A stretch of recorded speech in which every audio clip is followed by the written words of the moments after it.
आप सबको प्रभु यीशु मसीह के नाम से मेरा जय मसीह की। प्रियो, मैं जीवित परमेश्वर को धन्यवाद देता हूँ। परमेश्वर ने हम सबों को अब तक संभाला, इसलिए सारा आदर महिमा प्रभु यीशु मसीह को मिले। प्रियो, मैं 2-3 दिन से बाहर जंगली स्थान में सेवकाई के लिए गया था। वहाँ नेटवर्क का बहुत प्रॉब्लम था, जिस कारण से परमेश्वर का संदेश आप तक मैं नहीं पहुँचा पा रहा था। मैं क्षमा चाहता हूँ प्रियो, लेकिन सचमुच परमेश्वर वहाँ की सेवकाई में परमेश्वर आशीष दिया, बहुत अद्भुत काम परमेश्वर उन 3 दिनों के अंतराल उस क्षेत्र में परमेश्वर प्रकट किया। इन बातों के लिए मैं जीवित परमेश्वर को धन्यवाद देता हूँ। आइए मेरे साथ में आज की सुबह परमेश्वर के वचन को पढ़ सकते हैं। 2 कुरिन्थियों 12 अध्याय उसका 9 पद। यह ऐसा लिखा हुआ है, पर उसने मुझसे कहा, मेरा अनुग्रह तेरे लिए बहुत है, क्योंकि मेरी सामर्थ्य निर्बलता में सिद्ध होती है। इसलिए मैं बड़े आनंद से अपनी निर्बलताओं पर घमंड करूंगा, कि मसीह की सामर्थ्य मुझ में छाया करती रहे। परमेश्वर पिता इस वचन के माध्यम से हम सबों को आशीष दे। प्रियो, यहाँ पुस्तक पौलुस की प्रार्थना के बारे में दिया गया है। पौलुस एक समय दर्शन देखा, और दर्शन देखने के बाद परमेश्वर के वचन में लिखा हुआ है कि पौलुस स्वर्ग तक उठा लिया। 14 वर्ष की उम्र में पौलुस ने परमेश्वर के दर्शन को देखा और पौलुस स्वर्ग में उठा लिया।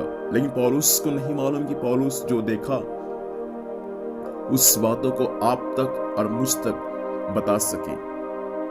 पौलुस को जो बातें परमेश्वर ने दिखाया वह बातें अद्भुत है।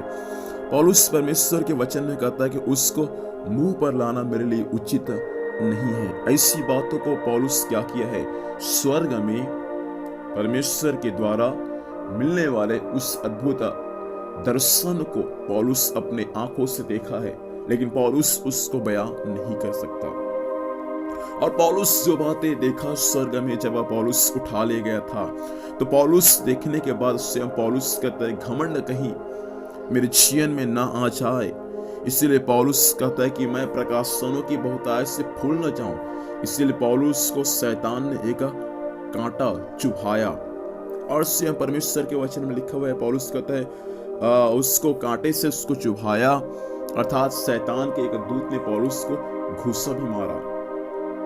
उसके बाद हो सकता है पौलुस को जब शैतान के दूत ने जब घूसा मारा और जब कांटा उस पर चुभाया गया, उसके बाद पौलुस परमेश्वर से प्रार्थना करता है उस बीमारी की अवस्था में, उस दुख की अवस्था में। जब प्रभु से उसने 3 बार प्रार्थना किया, तो पौलुस को यीशु मसीह ने कुछ भी उत्तर नहीं दिया। लेकिन उसके बाद 4था बार परमेश्वर की ओर से पौलुस के लिए उत्तर आया, और उत्तर क्या था?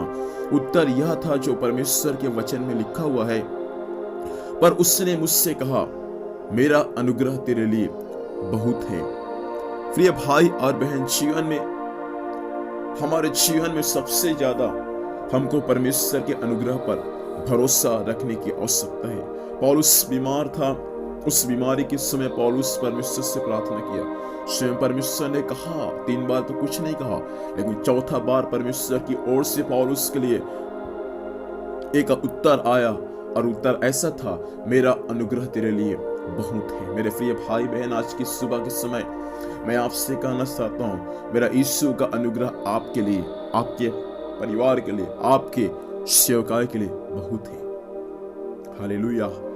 जब परमेश्वर की अनुग्रह आपके जीवन में है प्रियो, तो आपको किसी भी बातों की चिंता करने की आवश्यकता नहीं है, क्योंकि परमेश्वर के अनुग्रह में, परमेश्वर की दया में आपके लिए हर एक आशीष परमेश्वर स्वर्ग से छुपा के रखा हुआ है। यदि परमेश्वर की दया आप पर है, तो परमेश्वर जरूर आपके जीवन में अद्भुत काम को स्वर्ग से प्रकट करेगा। विश्वास करिए, साल भर परमेश्वर की दया, उसकी अनुग्रह आप पर हमेशा के लिए बनी रहेगी। आइए आज की सुबह के समय अपनी आंखों को बंद करें, हम प्रभु से प्रार्थना करें। सर्वशक्तिमान जीवित परमेश्वर पिता, हम यीशु के नाम से प्रभु आज की सुबह आपके पास में आते हैं। सुने गए वचन के अनुसार परमेश्वर आज की सुबह प्रभु जी हर एक के जीवन पर आपकी अनुग्रह होने पाए, ताकि परमेश्वर पिता हर एक लोग स्वामी आपके अनुग्रह पर आश्रित रहकर परमेश्वर आप में आगे बढ़ने पाए। स्वामी आज दिन भर संभाल, स्वर्गीय सुरक्षा दे, जहाँ भी जाएंगे जाने आने में सहायता कर। जो भी कुछ कार्य करते हैं परमेश्वर पिता, हर कार्य आपके नाम से सफल होने पाए। धन्यवाद स्वामी, आपने प्रार्थना सुना। यीशु मसीह के नाम से पिता हम आशीष को मांगते हैं, आमीन। प्रभु हम सबों को आशीष दे। आप सबों को जय मसीह की। Praise the Lord.